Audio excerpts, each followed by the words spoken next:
riwayat hadis apa Abu Dawud, Imam Abu Dawud di sanatin ihi dengan sanad di dalam hadis layyinun dengan sanad yang layyin, bahwa Ibnu Umar meriwayatkan Rasulullah Shallallahu Alaihi Wasallam ketika itu membacakan Al-Quran kepada kita semuanya, maksudnya para sahabat. Maka tatkala itu Rasulullah Shallallahu Alaihi Wasallam sujud, maka para sahabat juga yang mendengarkan juga sujud, ya. Yang mendengarkan, saya ulangi lagi, ketika itu Rasulullah Shallallahu Alaihi Wasallam membacakan Al-Quran kepada kita semuanya, pada para sahabat. Maka tatkala Rasulullah Shallallahu Alaihi Wasallam menjumpai surat atau ayat sajdah, itu Rasulullah Shallallahu Alaihi Wasallam sujud dan para sahabat juga melakukan sujud. Artinya yang membaca dan yang mendengar itu disunahkan untuk melaksanakan sujud.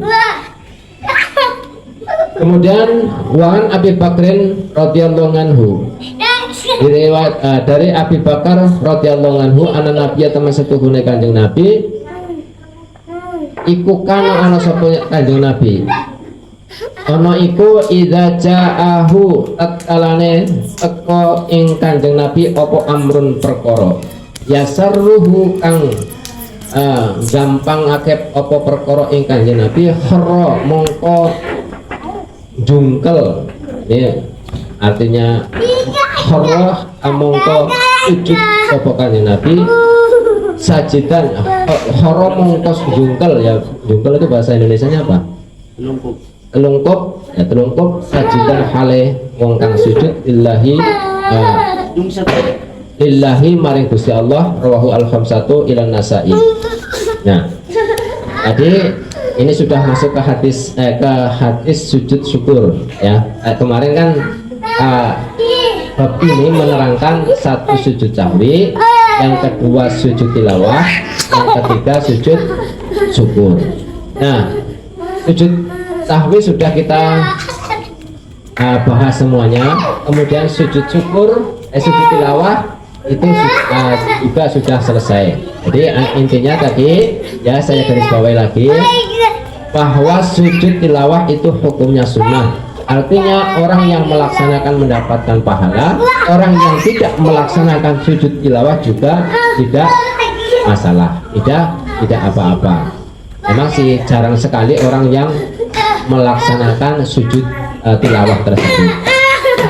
Tapi kalau Bapak Ibu ingin melaksanakan juga dapat pahala. Nah, masuk kepada sujud syukur sekarang. Diriwayatkan dari Abu Bakar radhiyallahu anhu bahwa sesungguhnya Kanjeng Nabi ketika mendapatkan sesuatu yang memudahkan kepada diri Kanjeng Nabi, Rasulullah Shallallahu Alaihi Wasallam sajidan khara sajidan lillahi, yaitu tadi jungkel dengan sujud karena dia merasa bersyukur kepada Allah Subhanahu wa Ta'ala. Apa maksud daripada hadis ini, Bapak Ibu? Kalau kita mendapatkan nikmat yang kiranya memudahkan untuk diri kita, mendapatkan nikmat itu disunahkan sujud syukur, ya. Jadi di sini hadisnya yang paling gampang itu ketika Rasulullah Shallallahu Alaihi Wasallam mendapatkan sesuatu yang memudahkan kepada Kanjeng Nabi sujud karena merasa bersyukur kepada Allah Subhanahu wa Ta'ala. Nah, ini kita berarti kalau mendapatkan rezeki, mendapatkan sesuatu yang memudahkan, misalnya anaknya naik kelas, misalnya anaknya jadi juara, misalnya itu disunahkan untuk sujud sahwi, ya. Termasuk juga misalnya harga sawit naik, produksinya banyak, juga disunahkan sujud syukur, kok sujud sahwi. Nah, sujud syukur, sujud sahwi. Nah, diprotes ya apa-apa, namanya lupa, namanya sujud syukur. Kemudian Wan Abdurrahman bin Auf, diriwayatkan dari sahabat Abdurrahman bin Auf radhiyallahu anhu, qala sajada Rasulullah sallallahu alaihi wasallam, bahwa berkata sahabat Abdurrahman, sajada Rasulullah sallallahu alaihi wasallam, sujud Rasulullah sallallahu alaihi wasallam, fa'atola, kemudian memperpanjang sujudnya Kanjeng Nabi, fa'atola sujuda, kemudian Kanjeng Nabi memperpanjang sujudnya. Umar rafa'a ra'sahu, kemudian mengangkat kepala Kanjeng Nabi. Faqala inna Jibrila atani fabasyirni faqala maka kemudian bersabda Rasulullah sallallahu alaihi wasallam, inna Jibrila, sesungguhnya malaikat Jibril, atani, mendatangi kita, fabasyirni, kemudian memberikan kabar bahagia malaikat Jibril kepada kita. Fasajadtu lillahi, fasajadtu, maka Kanjeng Nabi sujud lillahi, karena Allah, syukron, karena sujud syukur. Rawahu Ahmad wasohahu, dan mensohehkan di dalam hadis sahih Al-Hakim, Imam Hakim. Hadis yang diriwayatkan dari Abdurrahman bin Auf radhiyallahu anhu, bahwa ketika suatu saat Rasulullah sallallahu alaihi wasallam itu tiba-tiba sujud, ya, tiba-tiba sujud, kemudian Kanjeng Nabi memperpanjang sujudnya agak lama. Nah, rupa-rupanya kemudian Kanjeng Nabi mengangkat kepalanya. Rupa-rupanya pada saat itu Rasulullah Shallallahu Alaihi Wasallam ketika tiba-tiba sujud dan sujudnya agak lama, ketika bangun dari sujudnya, ketika itu bahwa datanglah malaikat Jibril membawa kabar gembira. Kemudian Rasulullah Shallallahu Alaihi Wasallam sujud karena syukur kepada Allah Subhanahu wa Ta'ala. Nah, ini hadisnya bahwa disunahkan untuk sujud syukur. Kemudian anil barra'i, nah di hadis ini tidak dijelaskan tentang masalah apa yang dibawa kabar gembira oleh malaikat Jibril. Nah, ini tidak diterangkan di dalam hadis ini. Kemudian wa'anil Barra'i bin Azib radhiyallahu anhu, diriwayatkan dari sahabat Barra' bin Azib radhiyallahu anhu, anan Nabiya sallallahu alaihi wasallam, bahwa sesungguhnya Rasulullah sallallahu alaihi wasallam ba'asa aliyan, mengutus kepada sahabat Ali, ilal Yamani, ke negara Yaman. Wadakaro, kemudian menyebutkan fadzakaral hadisah, kemudian rawi menyebutkan, ola, kemudian menyampaikan rawi, fakataba aliyun, fakataba menulis surat, menulis surat, ngali menulis surat bi islamihim, dengan Islamnya negara Yaman, negara apa namanya, orang-orang yang ada di negara Yaman. Walamma qara'a Rasulullah sallallahu alaihi wasallam, ketika Rasulullah sallallahu alaihi wasallam membaca surat tersebut, Alkitabah, membaca Alkitabah yaitu apa, surat, kharra sajidan syukran lillahi ala dzalika. Kharra sajidan, kemudian Kanjeng Nabi menjungkelkan tadi, menundukkan kepalanya, sajidan dengan cara bersujud, syukranillahi ta'ala, karena syukur kehadirat Allah Subhanahu wa Ta'ala, ala dzalika, atas kabar yang disampaikan. Rawahu, meriwayatkan hadis Imam Baihaqi, wa asluhu, dalam adapun asalnya hadis bil Bukhari, di dalam riwayat Imam Bukhari. Saya ulas kembali bahwa hadis ini diriwayatkan dari sahabat Barra' bin Azib, ya, bahwa sesungguhnya Kanjeng Nabi ketika mengutus sahabat Ali ke tanah Yaman, kemudian di dalam rawi menyebutkan Ali kembalinya dari Yaman, ya, kembalinya dari Yaman mendapatkan surat dari orang-orang Yaman yang isinya, Kanjeng Nabi membacanya isi daripada surat tersebut, yang isinya bahwa kabar telah masuk Islamnya orang-orang Yaman. Mendengar atau membaca kabar bahwa orang-orang Yaman itu masuk Islam, maka Kanjeng Nabi kharra sajidan syukranillah bahwa Kanjeng Nabi melakukan sujud syukur karena syukur kepada Allah Subhanahu wa taala orang-orang Yaman masuk Islam. Dari beberapa hadis yang menerangkan tentang sujud syukur, walhasil bahwa sekali lagi setiap ada sesuatu yang memudahkan pada diri kita ini disunahkan untuk sujud syukur. Ya. Sujud syukurnya beda dengan sujud tilawah atau sujud sahwi. Kalau sujud syukur sekali, dalam satu riwayat cuman sekali. Nah, adapun ada keterangan yang 2 kali, bisa juga ada yang 2 kali. Namun kebanyakan kalau sujud syukur ini dilakukan sekali. Nah, sujud syukur dilakukan ya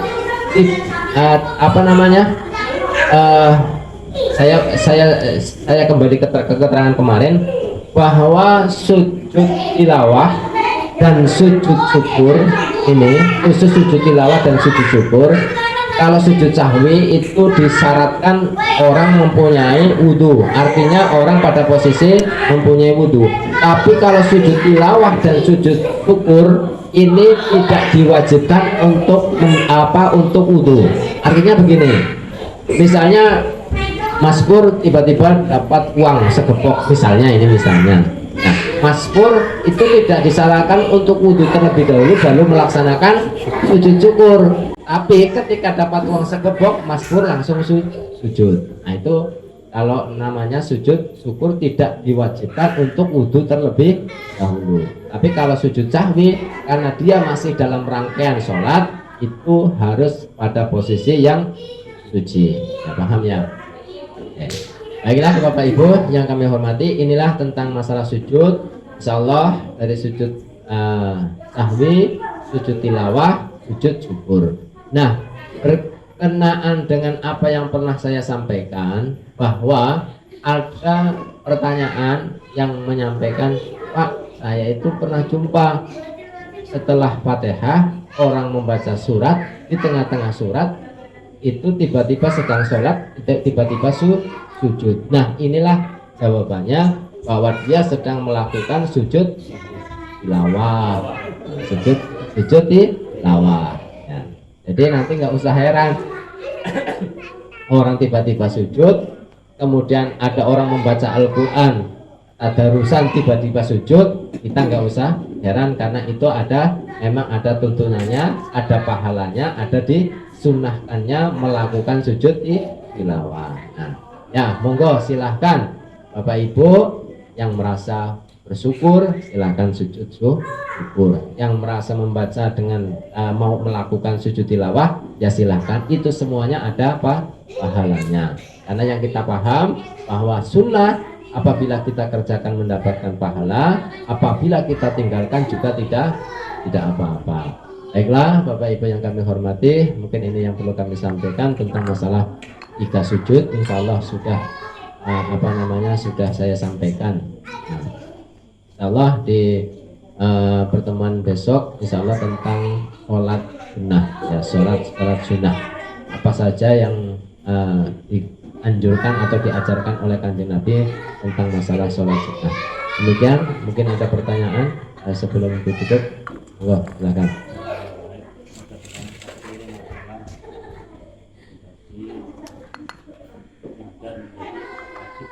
Ya. Menyangkut dengan jual beli. Misalkan kita yang menjual, saya menjual, dapat kembali gitu. Tapi sistem jualnya saya sistem kredit gitu. Jadi pembeli itu nawar. Jadi saya sebagai penjualnya nantilah selesai nanti kalau tidak. Jadi akhirnya saya itu kayaknya lalu tidak jadi ngasih porting itu gimana? Oh, betul. Itu satunya ke janji lah, janji, bukan nazar itu, janji. Tapi harus ditepati Pak De. Orang janji kok, ya kan? Nah, janji harus ditepati. Nah, kalau memang Pak De berjanji, wah ini beli banyak, nanti saya korting harganya, atau saya tambah karena beli banyak, ya itu kan namanya Pak ada yang janji. Nah, namanya janji juga harus ditepati. Nah, tapi itu berbeda dengan nazar. Beda. Itu janji masuknya ke hukum janji. Kalau nazar itu ini, nazar itu hukum yang dinazari sudah ada. Ya. Nah, saya ulangi lagi. Nazar itu hukum yang dinazari sudah ada. Tapi nggak bisa kalau nazar wajib, nggak bisa. Kenapa saya bilang nggak bisa? Saya pokoknya mewajibkan diri saya mau melaksanakan sholat 5 waktu, nggak dinazarkan juga sudah wajib. Nah gitu ya, paham ya? Yang dinazarkan itu hukumnya sunnah. Ketika dinazarkan menjadi wajib. Pokoknya saya mewajibkan pada diri saya untuk melaksanakan sholat puasa di hari Senin, hari Kamis. Nah ketika sudah menazarkan seperti itu, bagi dirinya wajib melaksanakan puasa Senin, Kamis. Paham ya? Pokoknya nanti saya kalau anak saya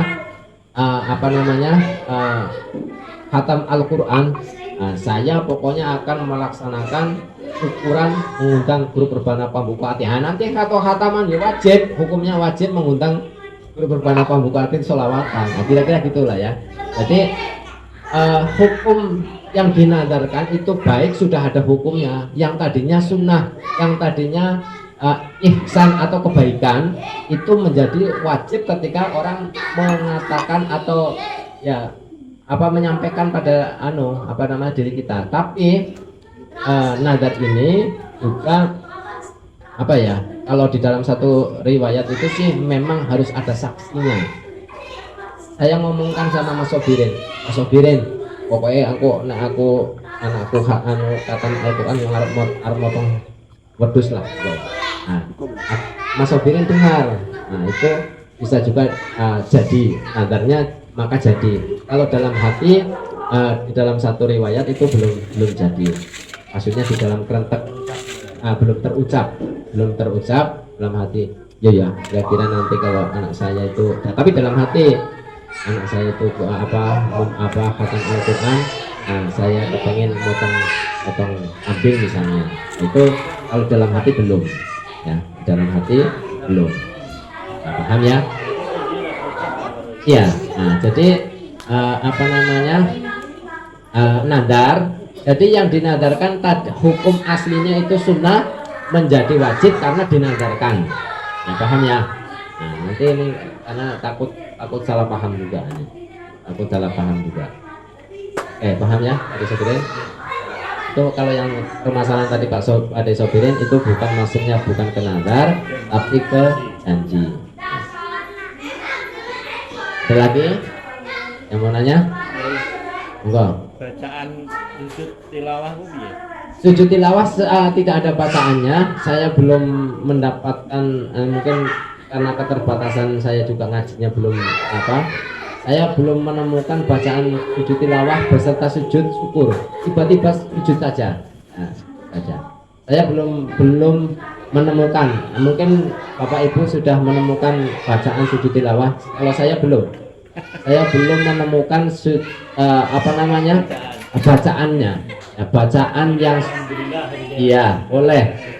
Itu bentuk sujudnya yang dinilai. Ya, bentuk sujudnya yang dinilai. Nah, bukan bacaannya.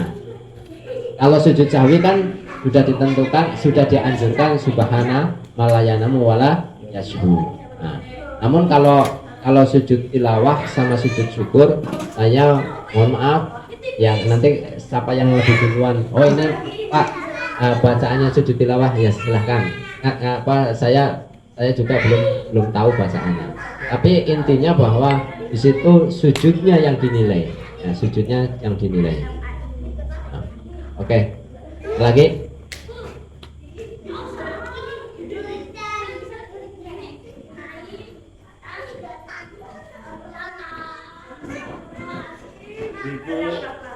Ada? Nanya ibu-ibu?